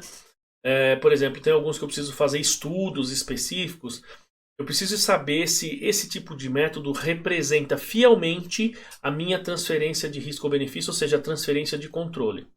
Porque se você não digamos, esse método que você utiliza não representar fielmente essa transferência de controle, isso significa que você pode estar super ou subavaliando o total das suas receitas, certo? E aí você vai estar distorcendo o seu resultado, certo? E aí lembre-se, pessoal, que fazer isso ele interfere tanto societariamente quanto tributariamente, tá? Bom, ele diz aqui, ó, método dos produtos. Então, como expediente prático, se a entidade tiver direito à contraprestação do cliente em valor que tenha correspondência direta, né, ao valor para o cliente, o desempenho concluído até a data em questão, por exemplo, contrato de prestação de serviço em que a entidade cobra valor fixo para cada hora de serviço prestado, como auditoria, por exemplo. A auditoria para cada hora de serviço você te cobra por hora, consultorias, basicamente é assim, né? Então, a entidade deve reconhecer a receita no valor pelo qual a entidade tem direito de faturar. Ou seja, pessoal, aqui eu posso usar como exemplo a própria questão da auditoria. O que ele está dizendo? Então, quando a minha medição é por hora de serviço prestado, tá? E a auditoria, normalmente ela faz isso. Você pode reparar que todos os auditores têm lá o timesheet, eles vão preenchendo esse timesheet. E esse timesheet ele vai, então, computando as horas efetivas que essas pessoas estão trabalhando lá na empresa. Então, à medida que você tem lá essa hora computada no final do mês e o seu faturamento é pelas horas, então necessariamente você vai somar as horas do mês de todos os seus funcionários, calcular o custo de cada hora, que isso está em contrato, e aí efetivamente você tem o faturamento. Então, o que ele diz aqui, ó, é que você vai faturar em função da quantidade de horas que você faz. Porque essa quantidade de horas, pessoal, é basicamente um tipo de medição também. tá? Só que aqui é mais efetivo, né? O controle é mais efetivo, porque você prestou o serviço, seu contrato é por horas, eu vou prestar tantas horas, prestei tantas horas no contrato total, naquele mês prestei X horas, o custo da hora é tanto, eu te faturo tanto, tá? Então nesse caso fica um pouquinho mais fácil da gente identificar. Então esse é o método dos produtos, pessoal. O método dos produtos, simplificando aqui, ele faz assim: eu consigo identificar o quanto eu transferi do meu produto ou serviço e eu faturo por conta disso. Vocês viram que a gente pode usar vários métodos ali. Esse é o POC. Agora, o POC também tem uma situação na qual você não consegue identificar o quanto de benefício você transferiu. Certo? Você não consegue identificar o benefício, mas você consegue transferir o quanto você aplicou de insumos. E aí entra o chamado método dos insumos. Então ele fala lá, ó, o método de insumos reconhece a receita com base no esforço ou insumo da entidade para satisfazer a obrigação de desempenho. Em outras palavras, quanto que eu, digamos, apliquei de recursos para poder prestar aquele serviço. Tá? Porque normalmente quando você faz contratos desse tipo, gente, você tem mensurado a sua receita, mas também tem mensurado o custo que você vai fazer. E na grande maioria das vezes isso consta no contrato. Tá? Então ele fala aqui, ó, por exemplo, recursos consumidos, horas de trabalho despendida, custos incorridos, tempo transcorrido ou horas de máquinas utilizadas, né, referente aos insumos esperados totais para a satisfação dessa obrigação de desempenho. Então veja que aqui o que eu faço? Eu vou medir o custo e a partir do custo, percentual de custo incorrido, eu reconheço a receita. O método do produto é você da receita, você apura o custo. Percebeu a diferença? Quando ele fala o método do produto eu consigo mensurar o quanto eu transferi de produto e aí eu transfiro e reconheço a receita. Neste caso, ele faz o seguinte: eu reconheço os meus insumos e dali o percentual do contrato eu reconheço então as minhas receitas, tá? Olha aqui, ó. Se os esforços ou insumos da entidade forem igualmente gastos ao longo de todo o período de desempenho, pode ser apropriado para a entidade reconhecer a receita pelo método linear. Olha o que ele diz. Vou repetir. Se o esforço ou insumo da entidade for igualmente gasto ao longo de todo o período de desempenho, não pode ser apropriado para a entidade reconhecer a receita pelo método linear. Então, pessoal, o que é o método linear? É flat, é constante. Então, se os insumos que eu tenho que apropriar para a empresa, eles são iguais todos os meses, consequentemente, o benefício que eu vou ter, em tese, vai ser igual todos os meses. Certo? Então, imagine que você fechou um contrato, vamos imaginar por hora, tá? Eu vendi 12 mil horas para o meu cliente. Vamos imaginar que eu vendi 12 mil horas para o meu cliente. Então, eu vou gastar 1.000 horas por mês no meu cliente. Bom, como é que são essas horas? Eu vou pegar X equipe, X quantidade de pessoas trabalhando, o somatório de todas elas vai dar 1.000 horas. Então eu já me programo para todos os meses eu trabalhar efetivamente 1.000 horas nesse cliente com a minha equipe. Percebe? Então todos os meses eu vou ter um custo de 1.000 horas lá, referente a 1.000 horas com a mão de obra, com a refeição desses funcionários, enfim. Bom, ao fazer isso, pessoal, se eu consigo fazer dessa maneira, ou se normalmente a minha atividade já é dessa maneira, certo? Então, consequentemente, eu vou reconhecer tanto o meu custo, evidentemente a minha receita, de modo linear, constante, né? Ele vai ser igual todos os meses. Isso é possível por conta desse método, tá? Bom, aqui a gente já entra no passo 3, é determinar o preço da transação. Mas só relembrando aqui, pessoal. Então, a gente tem, ó, voltar nessa figurinha. Eu tenho aqui a transferência... primeiro, a questão do valor que nós vamos ver agora, ele pode ser um preço isolado, um preço total, que vai ser alocado aos produtos, e ele pode ter uma transferência de uma única vez ou ao longo do tempo. E para fazer essa transferência de uma vez ou ao longo do tempo, se for de uma única vez, eu preciso identificar em que momento eu transferi o controle para o terceiro, e se for ao longo do tempo, eu preciso identificar em que momento isso acontece, utilizando ou o método do produto, que é pegando a minha receita, estimando o meu custo, ou o método dos insumos. Eu pego os meus insumos, os custos, e chego na minha receita. Tá bom? Muito bem. O passo 3, pessoal, a gente tem aqui, então, determinar o preço da transação.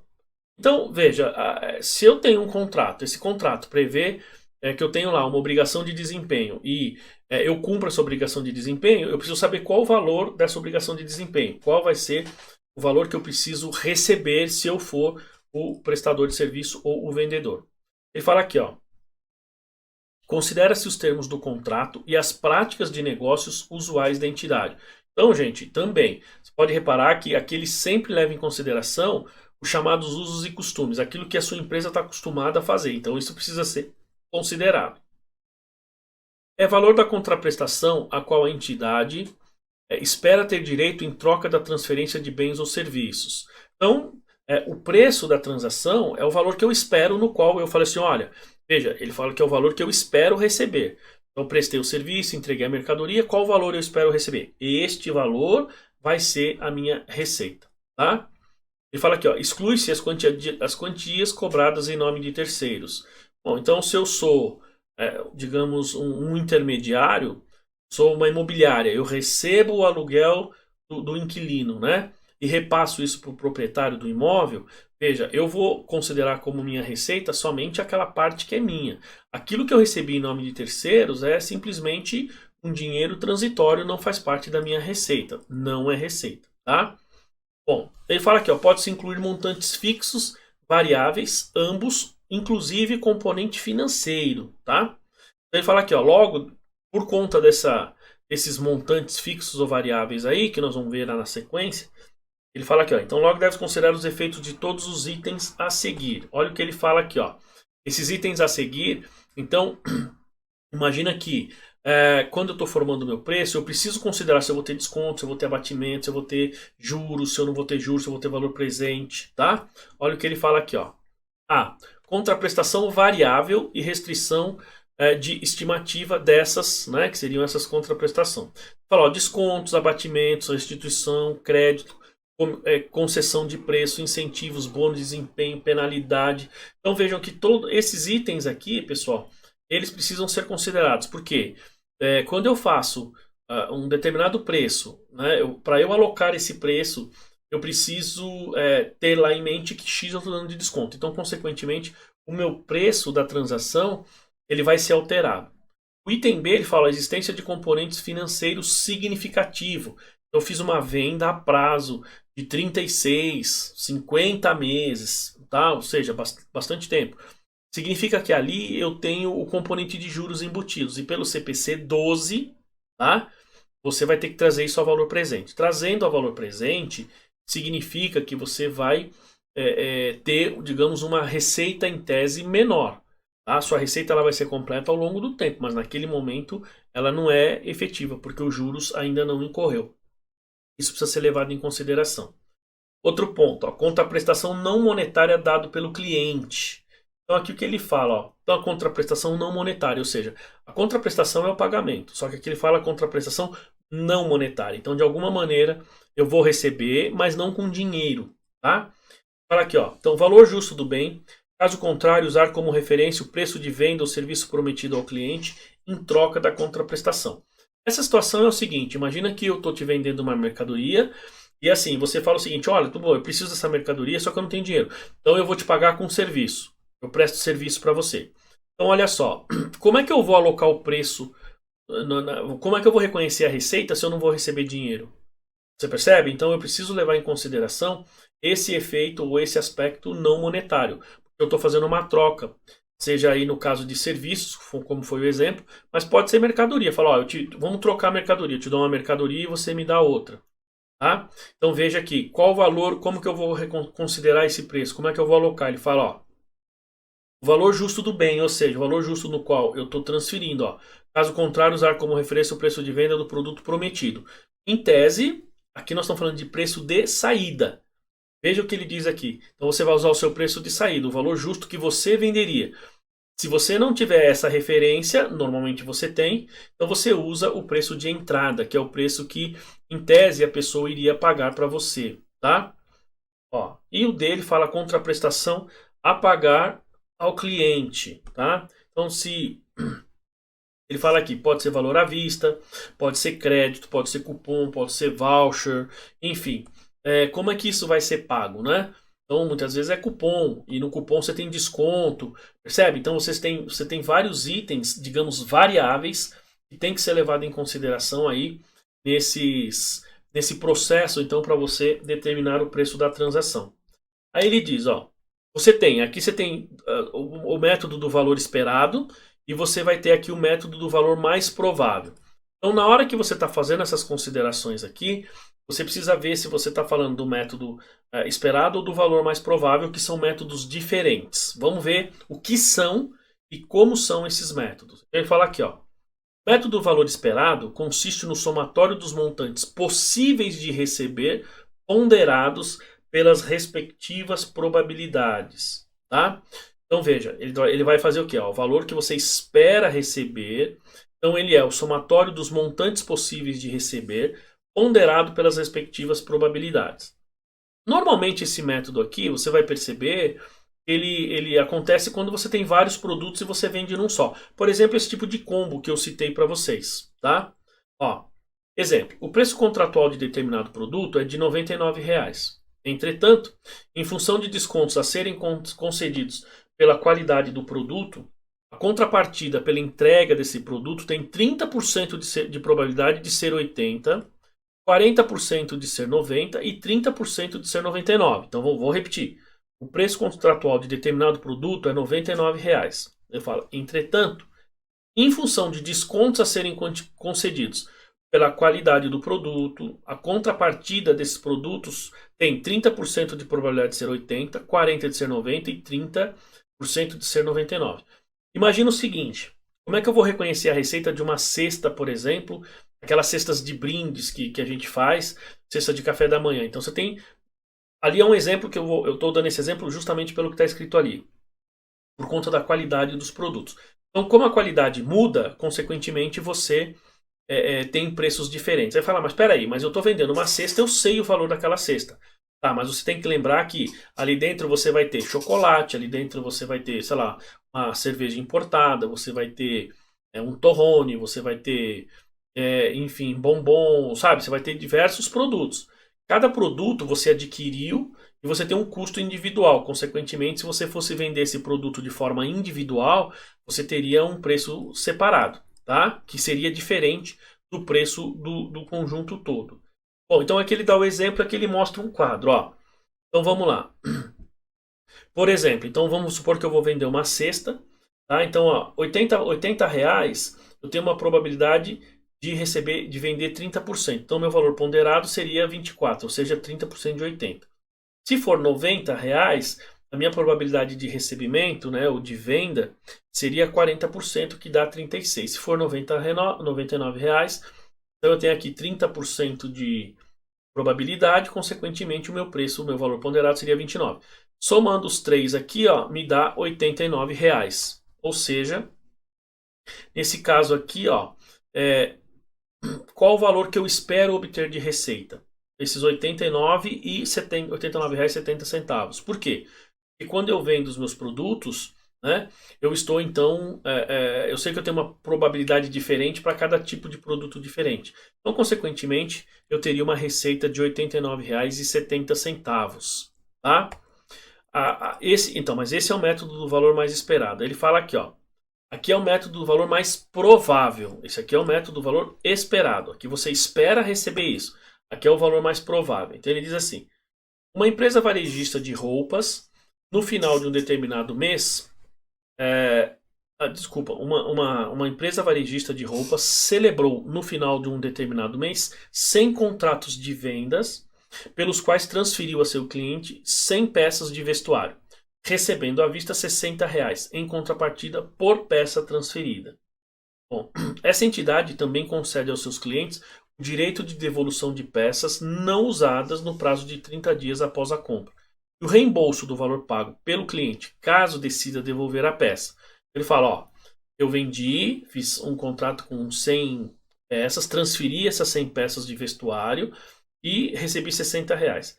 Então, o que eu faço? Eu concedo aos meus clientes o direito de devolução por aquelas peças que ele não usou no prazo de 30 dias, né, após a compra, ó, e reembolso do valor pago pelo cliente, se ele decidir devolver a peça.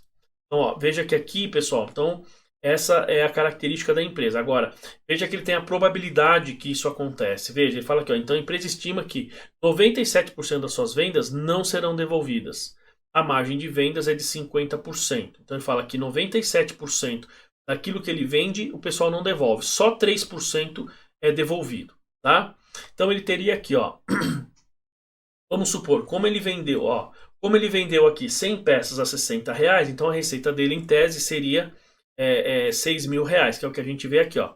Então, débito de caixa R$ 6.000, porque ele recebeu R$ 6.000. Ele teve uma receita de vendas de 5.820, certo? Ou seja, 97% daquilo que ele estima vender. E R$ 180 ele já faz a estimativa do quanto ele teria que devolver. Então veja aqui, daquele valor todo que ele vendeu, uma parte ele ainda ele não vai receber. Por quê? Porque ele já estima que as pessoas vão devolver, que eles vão trocar, que são os 3% de cada venda que ele faz. Certo? Então, nesse caso, ó, ele já considera aqui um passivo pela obrigação de desempenho, porque historicamente ele tem que devolver. Certo? Então, ele faz essa operação e aqui ele fala, ó, ativo pelo direito de recuperação de estoque 90 e custo da mercadoria vendida 90. Então, ele já faz também, inclusive, quando ele reconhece a receita, ele tem que reconhecer o custo, mas a partir do momento, aquele valor que, se eu não me engano, é o 180 ali, né? Então, como ele devolve os 180, ou seja, ele espera devolver os 180, então ele já faz uma espécie de redução do custo também. Certo? Por quê? Porque se eu já estou esperando que eu vou ter que devolver os 180, então, consequentemente, eu vou ter que tirar do meu custo também os 90. Então, aí você vai me falar, mas por que ele não faz isso quando ocorre? Bom, porque se ele já tem uma estimativa que isso ocorre todo mês, então ele já tem que reconhecer, porque aí se você vai no CPC 25, ele fala assim, ó, então você tem uma obrigação provável. E aí cai no conceito de provisão. Tá? Então, ainda que ele não faça o lançamento direto, assim como ele fez aqui nesse exemplo, eu posso reconhecer a receita de X e depois reconhecer uma provisão com uma conta redutora lá na receita de Y, né? O que poderia ser, por exemplo, ó, eu tenho uma receita no meu caixa 6.000, uma receita de venda 6.000. Aí eu debito receita de vendas, por exemplo, de 180, né? Como redução aqui, ajuste de vendas canceladas e credito o meu passivo em 180. Também poderia fazer dessa forma e fazer aqui então a devolução, né, ou pelo menos a estimativa de devolução dos 90 do estoque. Tá bom? Bom, aí ele fala aqui, ó. Então a entidade deve aplicar um método de forma consistente ao longo de todo o contrato, ao estimar o efeito da incerteza sobre o valor da contraprestação variável ao qual a entidade tem direito. E pessoal, se você tem uma venda, tá? Você vai me perguntar, por que eu tenho que usar esses dois métodos aqui? Porque veja só, o primeiro método aqui, ó, ele está falando do valor esperado. Então, se você tem um contrato que você vai vender produto ABC, cada um tem um valor diferente, e a probabilidade de recebimento desses valores é os 30 ou 40 e o outro 30, então o valor que você espera reconhecer de receita é 89,70 por unidade. Você entendeu? Agora, eu estou fazendo isso porque eu não vou receber o valor individual. Ou seja, eu estou fazendo aí um pacote, estou vendendo. Aí você vai falar, tá, mas eu vendo produto de forma individual. Então tá, cada produto que você vendeu, você tem uma obrigação de desempenho satisfeita de forma única, porque você está falando de um único produto. Quando você vende um pacote de produtos, então você cai nessa situação aqui. Por quê? Porque você provavelmente, ele fala que você não vai receber 100%.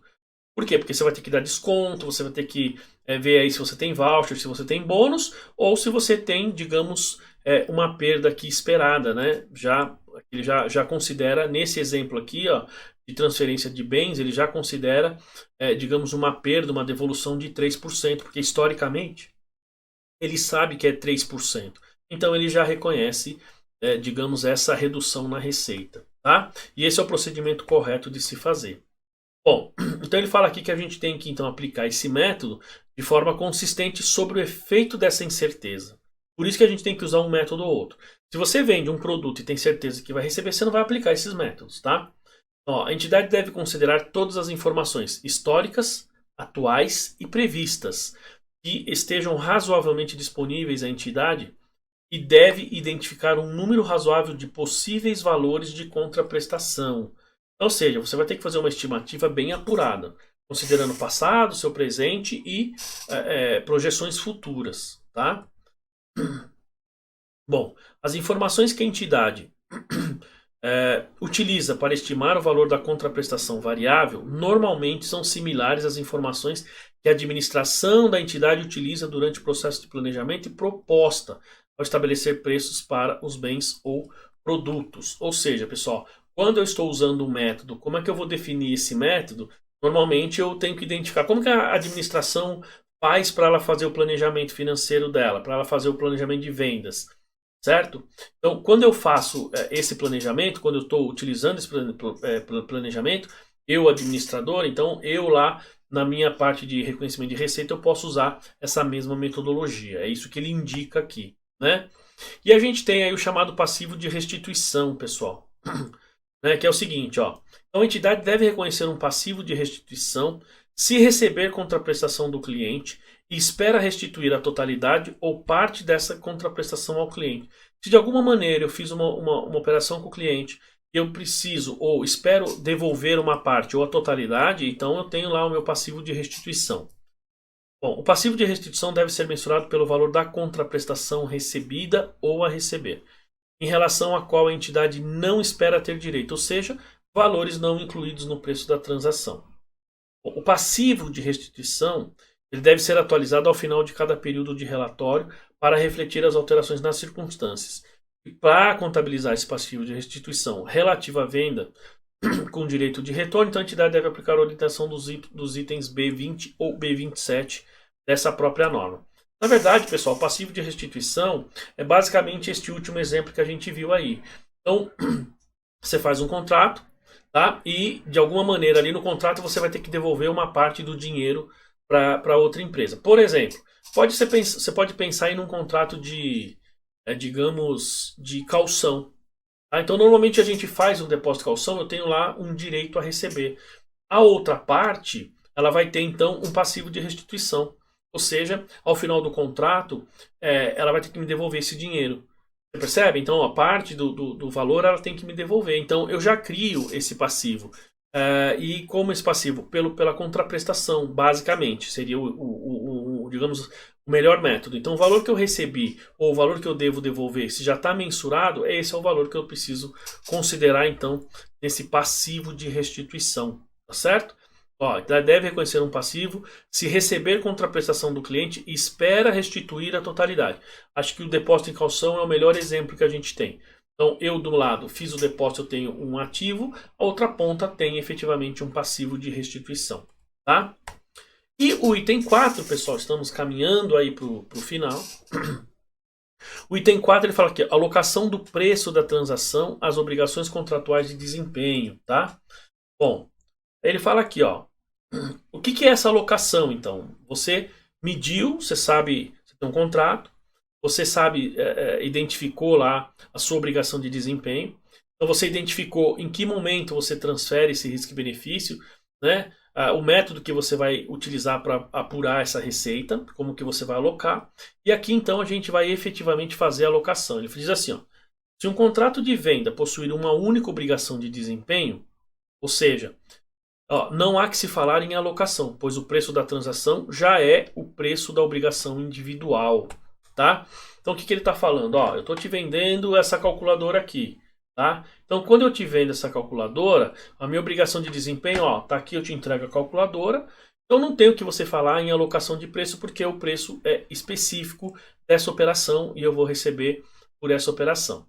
Mas ele diz aqui, o objetivo ao alocar o preço da transação é que a entidade aloque o preço a cada obrigação de desempenho, bem ou serviço distinto, pelo valor que reflita o valor da contraprestação, a qual a entidade espera ter direito em troca da transferência dos bens ou serviços prometidos.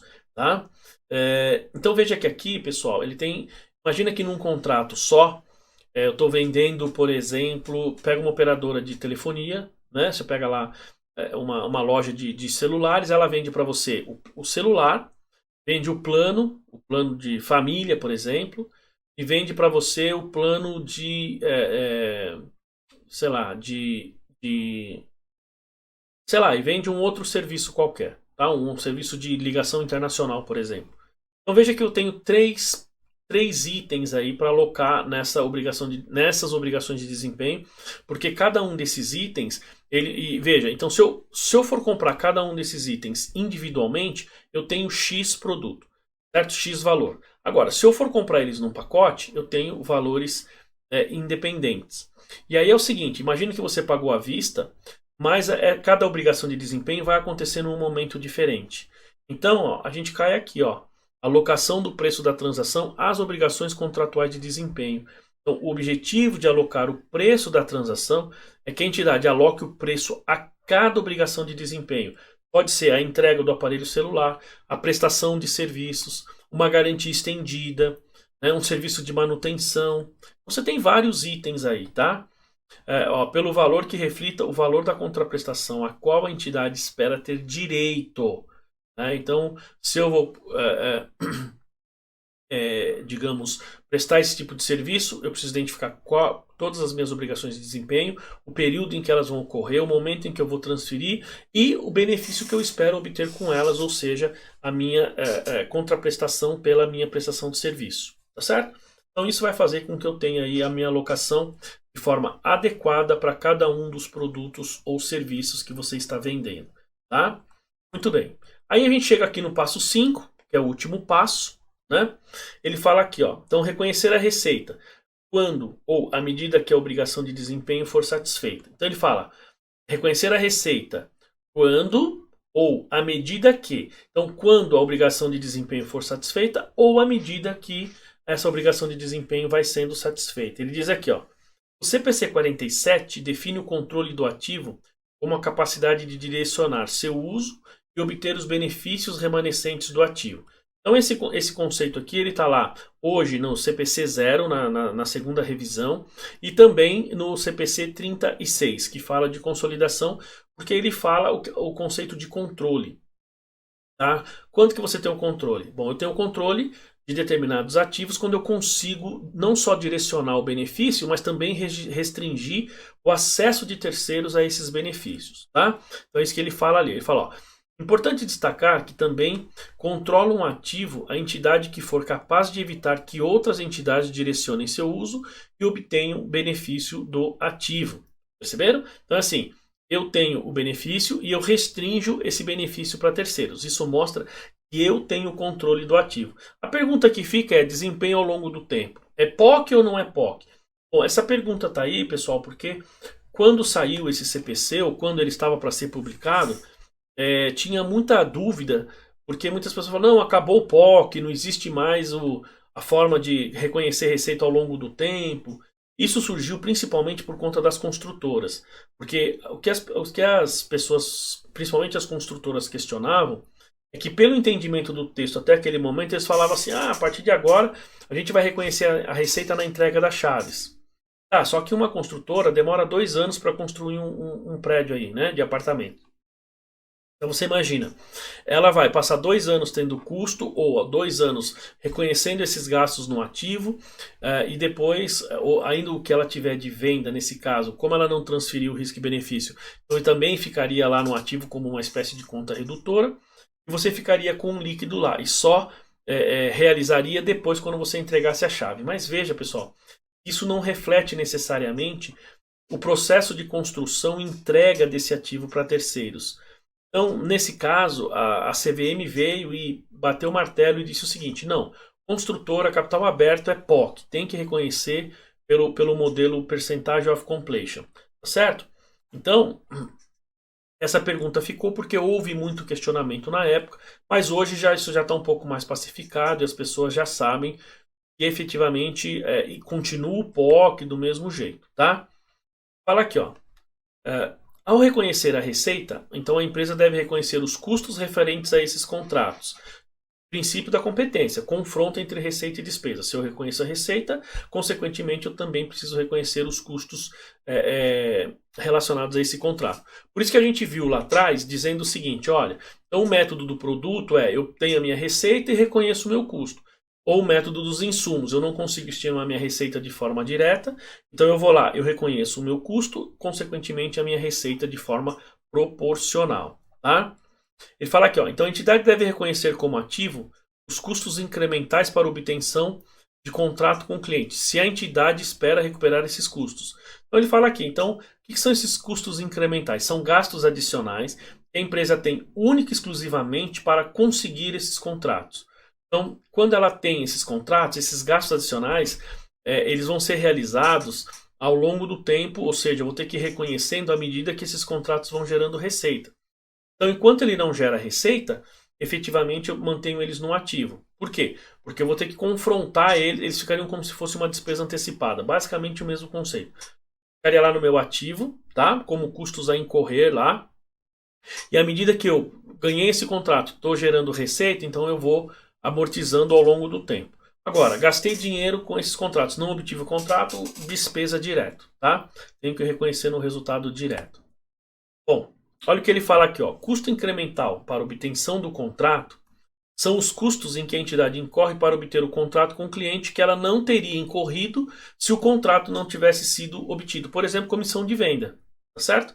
É o que eu falei, assim, você tem um gasto para obter o contrato e isso é um custo incremental, tá? Os custos para obter o contrato que forem incorridos, independentemente da obtenção do contrato, devem ser reconhecidos como despesa, a menos que esses custos sejam expressamente cobráveis do cliente, independentemente da obtenção do contrato. Ou seja, eu posso muitas vezes reconhecer ao longo do tempo, em função se eu conseguir o contrato, ou tem determinados gastos, pessoal, que eu vou repassar para o cliente. Tá? Então, se eu vou repassar para o cliente, eu vou lançar isso no meu ativo.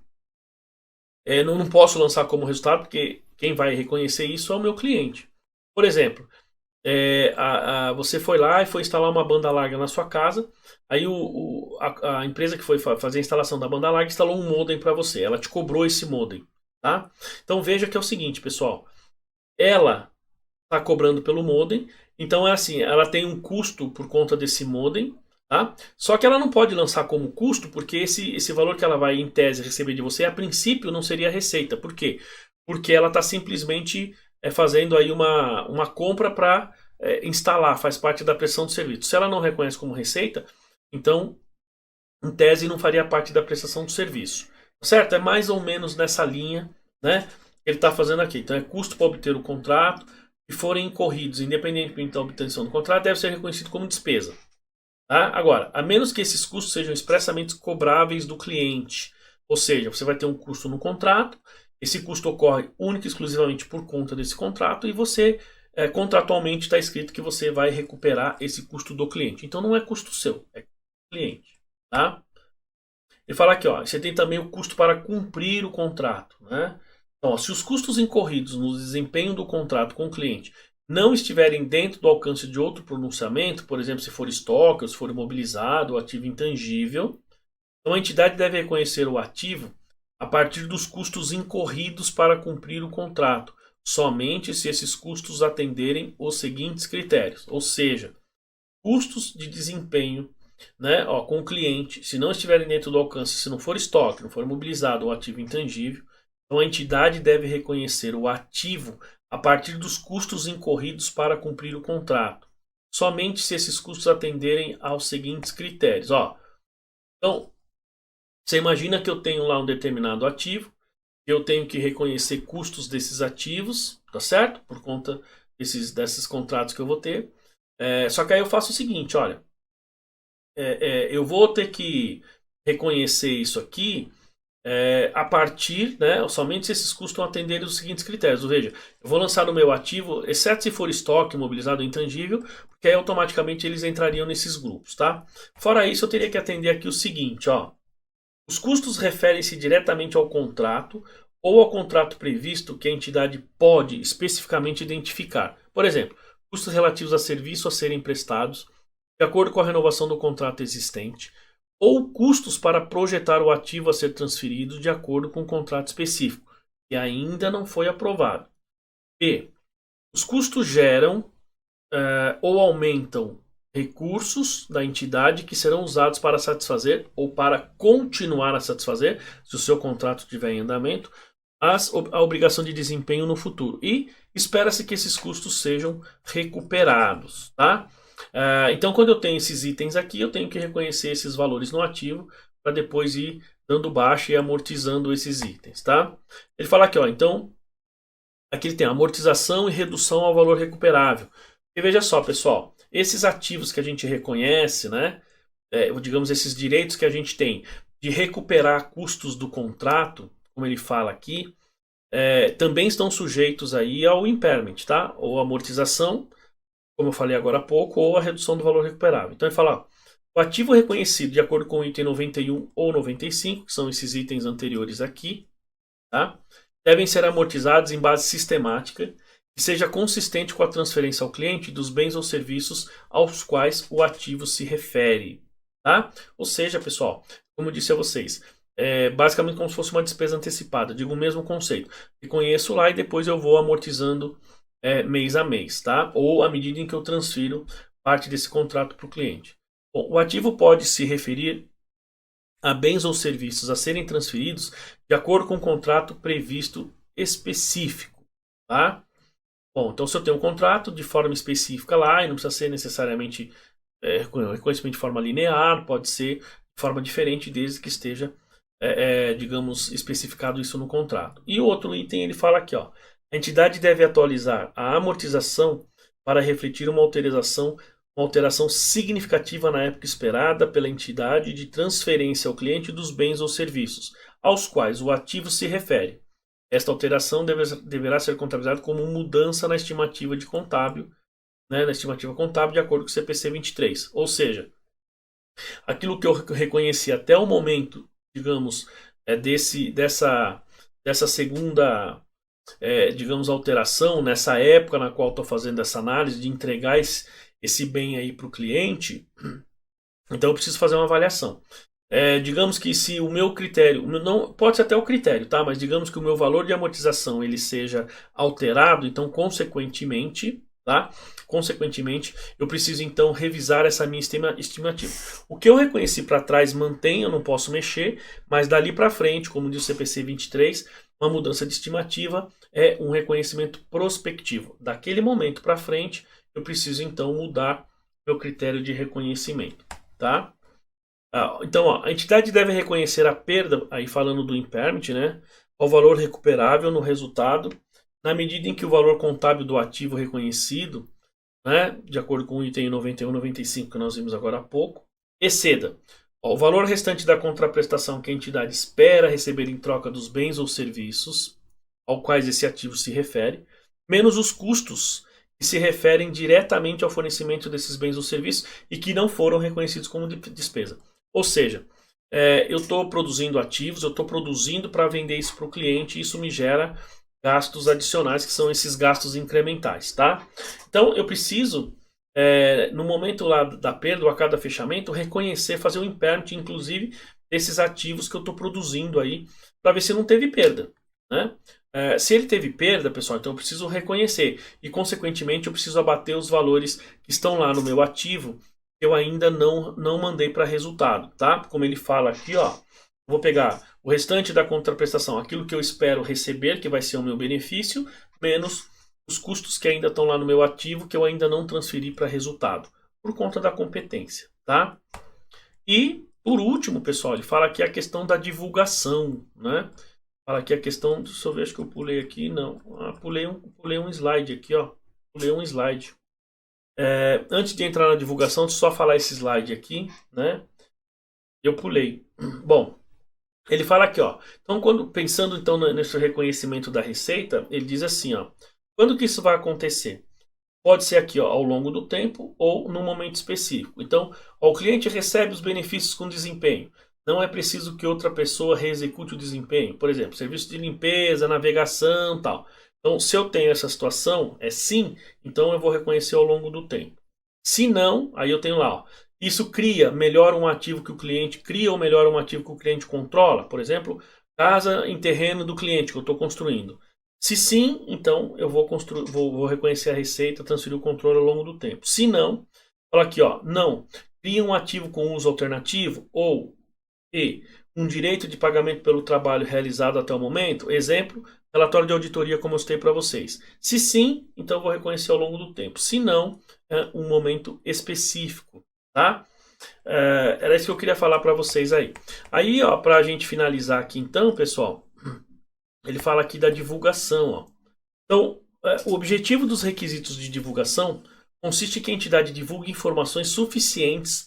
Então, pessoal, tem que ser suficiente para permitir que os usuários de demonstrações contábeis compreendam a natureza, valor, época e incerteza de receitas e fluxos de caixas provenientes desses contratos com clientes. Para atingir esse objetivo, então a entidade deve divulgar informações qualitativas e quantitativas sobre os itens a seguir: seus contratos com clientes, julgamentos significativos e mudanças nos julgamentos feitos ao aplicar esse pronunciamento aos contratos, e quaisquer ativos reconhecidos a partir dos custos para obter ou cumprir um contrato com o cliente, de acordo com os itens 91 ou 95, que são esses itens que nós vimos agora no final. Em outras palavras, pessoal, reconhecer a receita. Eu tenho que identificar os 5 passos, essas 5 etapas. Algumas delas assim já são natural, a gente já faz isso no dia a dia, mas você precisa ter certeza de que aquilo está sendo feito e que o formato do seu reconhecimento de receita, ele efetivamente representa, digamos, a transferência do controle desses ativos, né, desses serviços, enfim. Isso é importante. E aí eu preciso reconhecer. Se eu for reconhecer a receita de uma única vez, é fácil. Você transferir o controle, você já reconhece a receita. Agora, se eu for reconhecer ao longo do tempo, eu preciso ver os critérios para reconhecer ao longo do tempo. E eu preciso saber se eu estou vendendo um único produto ou se tem vários produtos, vários itens, vários elementos, como a gente costuma chamar, dentro de um contrato. Aí eu preciso separar cada um dos elementos e ali identificar em que momento eu vou transferir esses riscos e benefícios. Tá? Porque assim eu consigo reconhecer minha receita. E, gente, e na questão da divulgação, quanto maior ou quanto mais informações você oferecer, melhor, porque aí fica mais fácil para o terceiro, para o tomador de decisão. Então vocês estão vendo aqui meu e-mail, tá certo? profmauricio@pocopets.com.br, tá? Qualquer dúvida, então só me mandar e-mail, mandar mensagem, e aí a gente pode então discutir cada um desses pontos. Reconhecer receita não é tão simples assim, pessoal. Muita gente acha que reconhecer receita emitiu a nota, reconhece a receita. Pode até ser, mas a questão é quando, em que momento eu emito a nota fiscal. Percebe? Você tem situações diferentes que precisam ser analisadas aí de acordo com este CPC. Tudo bem, pessoal? Então espero que tenha aí atendido a expectativa de vocês e vocês tenham entendido. Como eu disse, qualquer dúvida é só me escrever no meu e-mail. Tá bom, pessoal? Então até a semana que vem com uma próxima aula. Fiquem com Deus aí e muito obrigado a todos. Até logo!